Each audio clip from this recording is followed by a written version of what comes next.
So what about that phrase, for God so loved the world? For God so loved the world. John 3:16. It's been in many sports, uh, championship sports arenas. A guy will get up there with funny colored hair, rainbow, get out a sign and says, John 3:16, John 3:16. Well, part of that quote is, for God so loved the world. And what does that mean? What does that mean? If you look up God, the scripture definition of love, it means God is being patient. The first thing it says in one context in the scripture, it says love is patient. So God is, how does God love the whole world? He's being patient with the world. He's being patient with your nation, with you, with your family, with your dog, with the culture. He's being patient. And if you knew what patient means, it's connected in your mind that he's putting up with you. He's suffering you. He's suffering long. The patient person isn't without pain.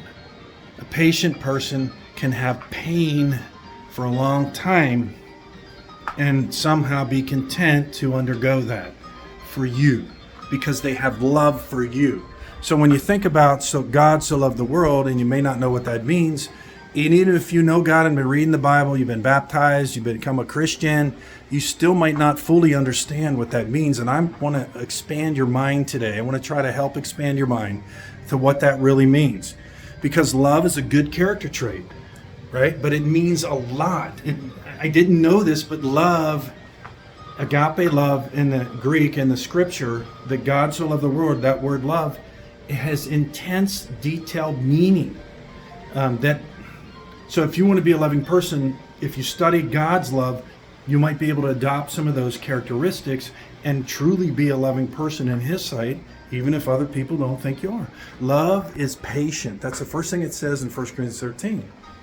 But love exists outside the Bible. I grant you that. I've said it many times. Love is a concept that existed before the Bible. You know? Adam and Eve had love. God existed before the Bible. The Bible's good, but even if you don't believe in God, you can be a loving person. I don't see how entirely you can be, because God is love. It says God is love. If you really knew God, you'd really appreciate how loving He is. He's the most loving person. He's the most loving existing person there is, because He's the source of love. I'm convinced that it originated with Him and comes from Him.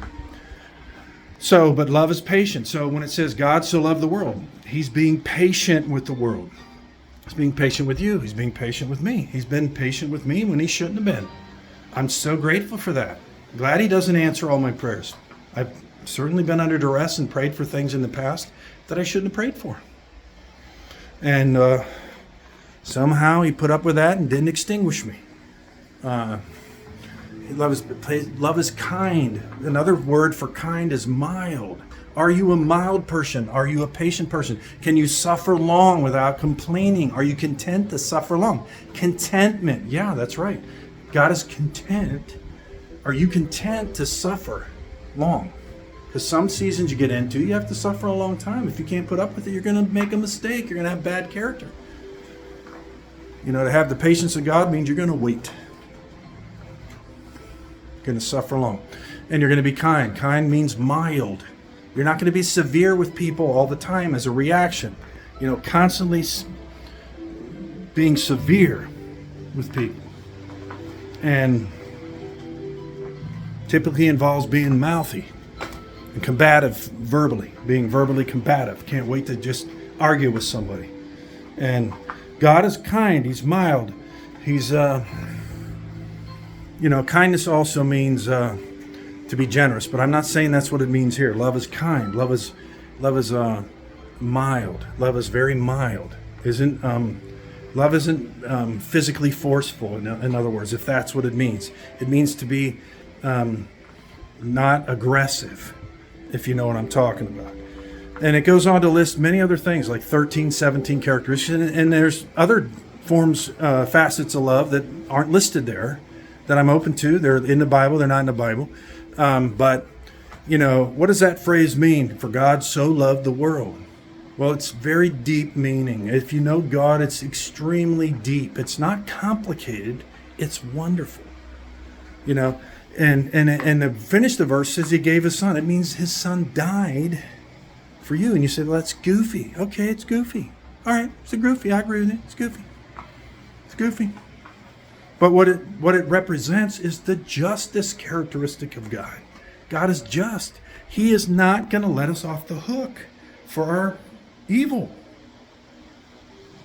You know, stealing stuff is evil. Lying as a habit is evil. You see what I mean? God doesn't lie. God doesn't steal. There's the problem. So we could go on and on about God so loved the world. What does it mean? It includes his justice. Love does not rejoice in what is wrong, but rejoices in the truth. The cross is about truth. It's about God being just. So when you think about love and the characteristic of love, think about these things, because that's how God is.